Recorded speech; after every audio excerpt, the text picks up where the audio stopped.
obligations in the way we lay hands on human life. Finally, the life issues. What I mean by this is issues where human life is threatened. Now, I've already talked about warfare, and obviously that's one way human life is threatened. Healthcare is another way in which human life is threatened. But then there are a series of issues that represent one of the most intense debates within American society, where we disagree on ultimate questions. How do we find proximate agreement to undergird law and policy? I think the question of human life is looked upon from the eyes of faith in three ways. Life is a mystery, a problem, and a trust. Life is a mystery. In religious terms, mystery means not something that is unintelligible, but something that is infinitely intelligible. And so the mystery of human life provokes a sense of awe and wonder within us. We will spend the whole spectrum of the human race's history trying to understand the magic and mystery of a God who shares his life with each of us and all of us. So awe and reverence is the beginning of the approach to human life. Secondly, however, we cannot escape the fact that life is a problem. We must make decisions about it, whether to go to war or not go to war, how to design a healthcare plan, what it means at a complicated moment at the beginning of life or the end of life. How does one decide what kind of treatment is appropriate, necessary? When is restraint charity rather than aggressive treatment without purpose? How to decide these questions, and particularly how we shape the law and policy on them, is one of the themes of the Catholic social vision. So law and policy are part and parcel of not only war and peace and social issues, but also the laying hands on life. This is kind of the range of things that make up the Catholic social vision. It is rooted in fundamental ideas about how God relates to the world, how he has shaped us each in his image and likeness, how he has called us to moral stewardship, how he has made us a human family. It also relates to the fact that God took the risk of entrusting the world to us. And that's why politics and economics, science and technology, war and peace will always be with us. For God does not solve our problems for us.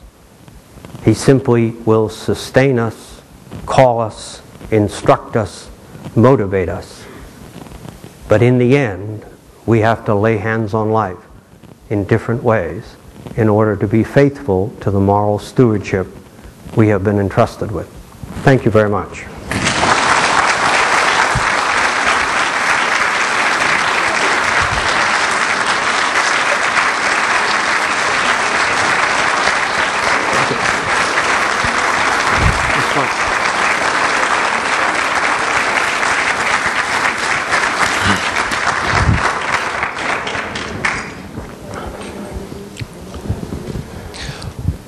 I once was present, I've told him this story before, maybe 10 or 15 years ago.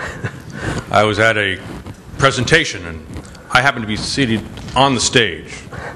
Father Hehir went to the podium, reached down, took his manila folder out, opened it on the lectern, and he never turned a page. But he did just like he did tonight. There'll be 3 points and another 3 points, and I'll do this and I'll do that, and then we'll have some conclusion. I said, Bryan, how come, did you know that thing by heart? He said, no. He says, I brought the wrong speech.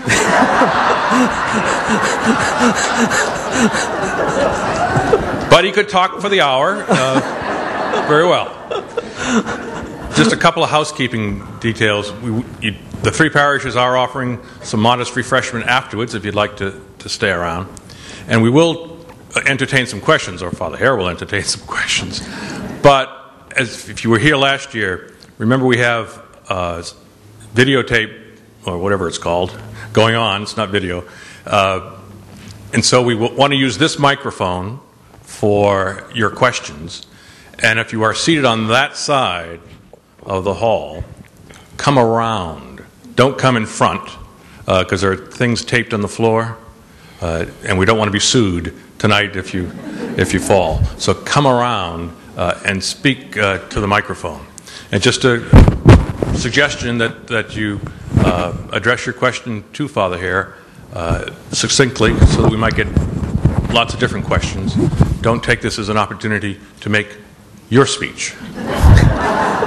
So if anybody has some questions, you're invited to come up. You have to come up and speak to the microphone.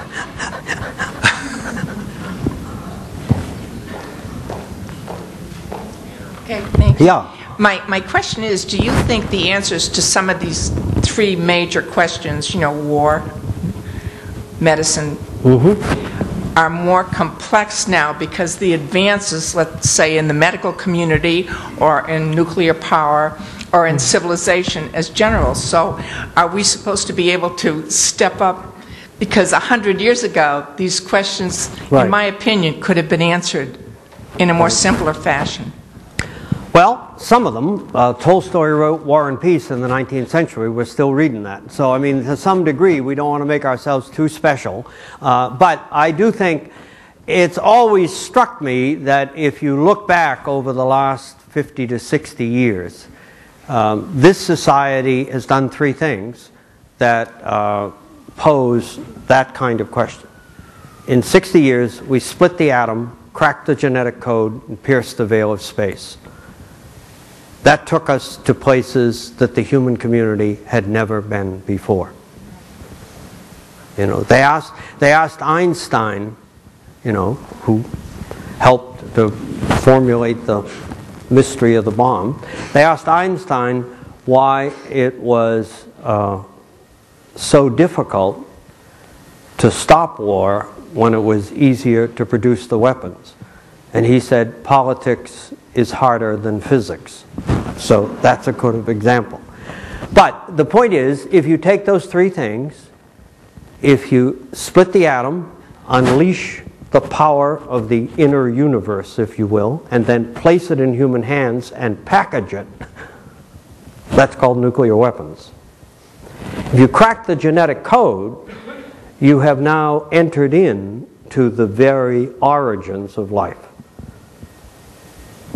And so, to make your point, there are questions that come up for people for which there literally is no human experience to rely upon. Now, we've known war since, as they say, since Thucydides, but this was a different kind of war. Different kind of war. Now, we've gone back to regular trench warfare and counterinsurgency, but hanging over it all holds a different question. So I think a lot of them are harder. We can keep people alive much longer than we ever could. So almost any family, sooner or later, faces choices about restraint versus aggressive treatment. And those kind of questions, we do have principles for. I mean, Catholic teaching on end of life says you cannot directly take someone's life. You do not have to do everything you can do in order to keep someone alive. And so the virtue of that flexibility is it protects people from what I'll call the technological trap. That is to say, you're not going to get caught in a hospital